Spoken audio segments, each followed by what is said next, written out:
দেখো ফ্রেন্ডস, দুপুরবেলার খাবার চলে এসেছে আমাদের। সাদা ভাত, দুটো আন্ডা, এখানে একটা আলুর তরকারি, ডাল আর মিষ্টি। ও এটা পনির দিয়ে আলুর তরকারি, ঠিক আছে, আর রুটি।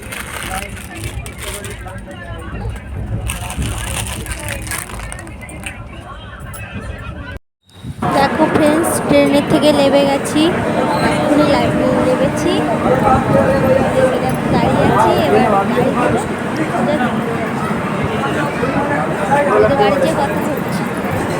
দেখো গাইজ, আমরা নেমে গেছি স্টেশনে, বাড়ি যেয়ে কথা হবে। হ্যালো গাইজ, দেখো চলে এসেছি আমরা, আমি আর আমার বাবু। দেখো শোনো সাথী। তো ফ্রেন্ডস, আমরা এসে আর আমি কথা বলতে পারিনি, কারণ অনেকটা রাত হয়ে গেছিলো। আস্তে আস্তে রাত বলতে মানে ভোর হয়ে গেছিলো, 5:30 বেজে গেছিলো।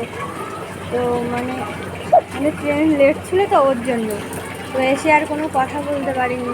ঘুমের জন্য পাগল হয়ে গেছিলাম, ঘুম থেকে উঠে তাই এখন আসলাম তোমাদের সাথে কথা বলতে। তো দেখো চলে এসেছি যেখানে আগে বলেছিলাম, দিদি বাড়িতে।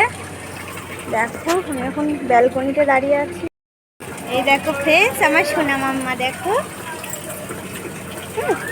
কথা বলো, এটা তাই তাই করো, তাই তাই করো, এটা তাই তাই করো, শিগগিরি শিগগিরি মা আনস, তাই তাই করো মা।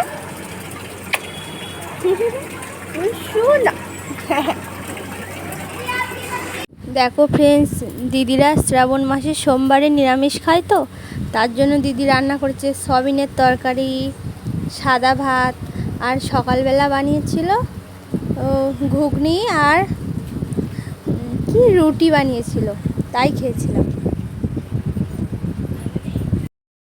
দেখো গাইস, আমার বড় ভাগ্নি চলে এসছে, সারপ্রাইজ দিয়েছে, হট করে চলে এসছে। দেখো কি নিয়ে এসেছে, ওর বোনের জন্য, ওর ভাই বোন সবার জন্য চকলেট নিয়ে এসছে, ঠিক আছে।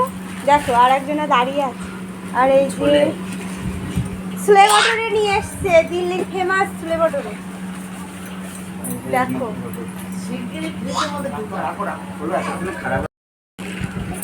দেখো চকলেট নিয়ে কি খেলা হচ্ছে।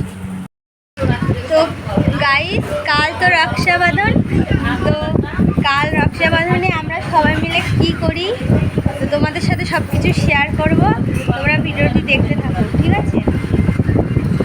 আর এই ভিডিওটি ভালো লাগলে অবশ্যই লাইক কমেন্ট শেয়ার করে দিও।